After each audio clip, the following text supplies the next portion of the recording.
حضور نے دعا فرمائی مدینے کی محبت کے لیے. نبی پاک نے جو ہمارے سینے مچلتے ہیں, دل تڑپتے ہیں, ہماری اولادیں روتی ہیں, ہم سب کچھ قربان کر کے بھی اس شہر نور میں جانا چاہتے ہیں, تو یہ خدائی فیصلہ ہے, اللہ کی پیدا کی ہوئی محبت ہے. حضرت سیدہ عائشہ صدیقہ رضی اللہ تعالیٰ عنہ فرماتی ہیں, بخاری مسلم میں موجود ہے, فرماتی ہیں جب رسول پاک صلی اللہ علیہ وسلم مدینہ تشریف لائے تو حضرت ابو بکر صدیق رضی اللہ تعالیٰ عنہ اور حضرت بلال حبشی رضی اللہ تعالیٰ عنہ کو نا بخار ہو گیا. تو فرماتی ہیں چونکہ دونوں کو بخار تھا تو ایک روایت میں تو یوں بھی ہے کہ حضرت بلال نا مکے کے فراق میں شعر بھی پڑھتے تھے. انسان اپنے علاقے سے پیار کرتا ہے نا, تو مکہ مکرمہ کے فراق میں, جدائی میں اشعار بھی کہتے تھے. حضرت عائشہ صدیقہ رضی اللہ تعالیٰ عنہ کہتی ہیں, اور دونوں کا بخار کا حال مجھے معلوم ہوا تو میں حضور کی بارگاہ میں گئی. میں نے عرض کی یا رسول اللہ صلی اللہ تعالیٰ علیہ وسلم, جناب صدیق اکبر کو بھی بخار ہے, سیدنا بلال حبشی کو بھی. میرے دوستو چاہیے تو یہ نا کہ بیماری کی اطلاع ملے تو شفا کی دعا ہو, پر کریم محبوب دلوں کے حال جانتے ہیں نا. حضور نے کیا دعا فرمائی, کہا اے اللہ جس طرح ہمیں مکے سے محبت تھی نا, اسی طرح ہمیں مدینے کی محبت دے دے, بلکہ ہمارے دلوں میں مدینے کی محبت مکے سے بھی زیادہ فرما دے. یہ دعا حضور نے مانگی تو مومنوں کے دلوں میں پیار ہے مدینے کا, یہ نبی پاک نے مانگا اللہ سے. دلوں میں پیار ہے, دل کھچے چلے جاتے ہیں, کھچے چلے جاتے ہیں. جنوں ویکھ کے ٹھر دیاں اکھیاں نے, جنوں ویکھ کے ٹھر دا سینہ ہے, ربا تیری ساری خدائی ہے پر ایک ہی تے شہر مدینہ ہے. ربا تیری ساری خدائی چ ایک ہی تے شہر مدینہ ہے, تیری ساری خدائی چ ایک ہی تے شہر, جنوں ویکھ کے ٹھر دیاں اکھیاں نے. سب سے پہلے ہمیں یہ غور کرنا ہے کہ ہم کون ہیں. ہم وہ لوگ ہیں جنہیں اللہ نے لاکھوں کروڑوں لوگوں میں منتخب کیا ہے اپنے گھر میں جانے کے لیے. احساس تلے دبے ہوئے لوگ کہ یار میں ہی اس کے گھر جا رہا ہوں, اللہ نے مجھے ہی بلا لیا ہے. بہت بڑا احساس ہے اگر کسی کو نصیب ہو جائے. انسان کی گردن اٹھتی نہیں, آنکھیں کھلتی نہیں. امام حسن رضی اللہ تعالیٰ عنہ صحابہ میں سے کثرت سے جاتے تھے, اور سیدنا عثمان غنی رضی اللہ تعالیٰ عنہ کثرت سے جاتے تھے. تو پیدل جاتے تھے اکثر حضرت حسن رضی اللہ تعالیٰ عنہ. لوگوں نے کہا کہ سواریاں موجود ہیں تو پھر آپ کا یہاں سے پیدل جانا, تو فرمانے لگے کہ جب انسان مالک کے حضور جائے تو پھر اسے عاجزی سے جانا چاہیے.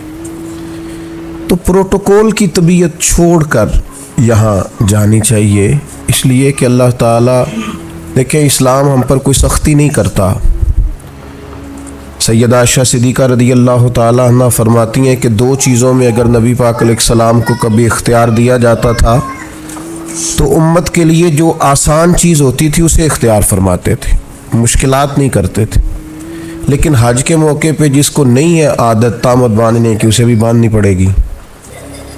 سب کو ایک ہی جگہ رہنا پڑے گا. کیوں؟ اس لیے کہ امت مسلمہ کی وحدت قائم ہو, ایک بولی بولیں, ایک لباس میں ایک جگہ پہ اکٹھے ہوں. کہیں تو مسلمان سارے جمع ہو جائیں ایک چھتری تلے. تو سب سے پہلے تو جتنے ہمارے ذاتی پروٹوکول ہیں وہ ہمیں گھر چھوڑ کے جانے پڑیں گے. یقیناً لوگوں کے پاس پیسے بھی ہوں گے, عہدے بھی ہوں گے, لیکن اب بھئی آپ سارے ایک جیسے ہیں, اللہ کے مہمان ہیں. تو ایک بات تو یہ ضرور ذہن میں رکھنی چاہیے کہ ہمیں اپنے ذاتی پروٹوکول سسٹم کو یہاں ترک کر کے جانا ہے. دوسری بات یہ ہے کہ جب کوئی شخص کہیں سے کچھ مانگنے جاتا ہے, لینے جاتا ہے, تو اس کا کشکول سیدھا ہونا چاہیے. اس کی طبیعت اس طرح کی ہونی چاہیے کہ وہ کثرت سے استغفار کرے, زیادہ عبادات کرے. ہماری عادت نہیں ہوتی. حاجی ٹریننگ میں ہمیں سارے لوگ یہی بتاتے ہیں کہ زیادہ چلنا چاہیے, اور بالکل صحیح بتاتے ہیں. ہم زیادہ چلنے کے عادی ہوں گے تو پھر ہی وہاں جا کے چل سکیں گے.